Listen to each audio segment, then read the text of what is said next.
Hello guys, welcome to our channel. இன்னைக்கு நம்ம சேனல்ல ஈஸியா டேஸ்டியான எக் கிரேவி எப்படி பண்ணலாம்னு பார்க்கலாம். இதுக்கு நான் 4 எக்கை பாயில் பண்ணி எடுத்து வச்சிருக்கேங்க. அத ஸ்கின் ரிமூவ் பண்ணி எடுத்துக்கலாம்.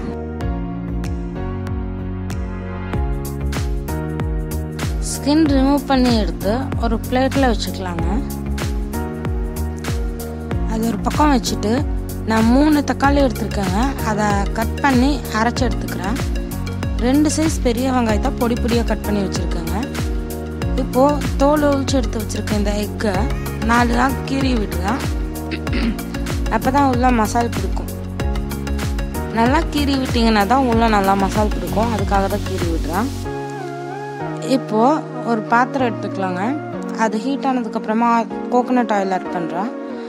ஆட் பண்ணிவிட்டு ஆயில் ஹீட் ஆனதுக்கப்புறம் இந்த 2 பொடியாக கட் பண்ணி வச்சுருக்க பெரிய வெங்காயம் இருக்குல்லங்க, அதை நான் இதில் ஆட் பண்ணி நல்லா கலந்துக்கிறேன்.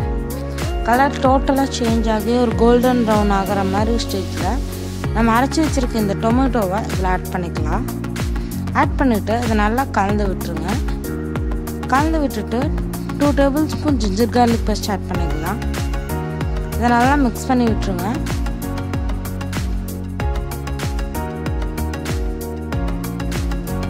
ஃபைவ் மினிட்ஸ் லோ ஃப்ளேமில் வச்சு இதை நல்லா கொதிக்கட்டுங்க. கொதிச்சதுக்கப்புறமா 1/2 table spoon red chilli powder, 1/4 spoon மஞ்சள் தூள், 1/2 ஸ்பூன் கரம் மசாலா, அப்புறம் 1/2 spoon pepper powder add பண்ணியிருக்கேங்க.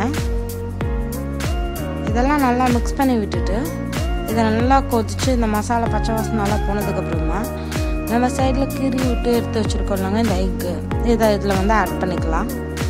Add பண்ணி நல்லா கலந்து விட்டு இந்த மசாலாலாம் எக்கோட மிக்ஸ் ஆகிற மாதிரி கலந்துட்டு இந்த கிரேவிக்கு ஏற்றளவு வாட்டரை நான் மிக்ஸி ஜாரில் அந்த அரைச்சது இருக்குல்லங்க அதில் லைட்டாக வாஷ் பண்ணி ஊற்றிட்டேன். ஊற்றினதுக்கப்புறமா தேவையான அளவு சால்ட் ஆட் பண்ணி இதை நல்லா கொதிக்க விடுறேன். இந்த கிரேவி நல்லா கொதிக்கிற அந்த ஸ்டேஜில் கொத்தமல்லி தலையை லைட்டாக அப்படியே மேலே தூவி விட்றேங்க. இதை தூவி விட்டுட்டு கலந்து விட்டுருங்க. கலந்து விட்டு நல்லா பபிள்ஸ் வர அந்த ஸ்டேஜில் again 1 tablespoon pepper add பண்ணுறேன். உங்களுக்கு ஓவராக காரம் வேணாம்னு நினச்சிங்கன்னா நீங்கள் லாஸ்ட்டாக ஆட் பண்ணுறதை ஆட் பண்ணாமல் விட்டுருங்க. இதை நல்லா கலந்து விட்டுட்டு இந்த மேலே மசாலாலாம் எக் மேலே எடுத்து இப்படி விடுங்க. அப்போ தான் கீறினதுக்குள்ளே மசால் போக்கும், எக் டேஸ்ட் நல்லாயிருக்கும்.